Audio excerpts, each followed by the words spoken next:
சரோஜா யாரோ பெல் அடிக்கிறாங்க பாரு. எங்க அம்மா அப்பா வந்திருக்காங்க. மாமா அத்தை வாங்க உள்ள வாங்க.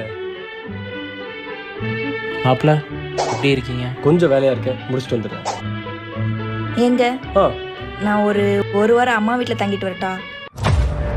இல்லை மாப்பிள்ள, ஒரு வாரம் வந்து இருந்து சாப்பிட்டு போட்டுமே. ஆக ஒரு வாரம் நான் சாப்பாடு இல்லாமல் இருக்கணும் அதானே? அப்படி இல்லை மாப்பிள்ள. சரிம்மா நான் கிளம்புறேம்மா. மாமா அத்தை சாப்பிட்டீங்களா? சரோ என் ஃப்ரெண்ட்ஸ் வந்து 2 நாள் பாண்டிச்சேரி ட்ரிப் போட்டிருக்காங்க, நான் போயிட்டு வரட்டா? பாண்டிச்சேரிக்கா? எதுக்கு? வேற எதுக்கு? குடிக்கத்தேன் குடியாரப்பே. குடியா? எனக்கு அந்த பழக்கம் இல்லை, நான் சும்மா ஒரு வைபுக்கா போறேன். உன் வைஃப் இங்க இருக்கும் போது நீ எந்த வைஃபோட போற? அந்த தற்குறி கிளவி. வைப்னா ஜாலி மொமெண்ட். அதெல்லாம் ஒன்றும் வேணாம், மூடிட்டு உட்காரு. எப்பயா தானே கேட்குறேன், ஒரு வாட்டி போன. ஏய்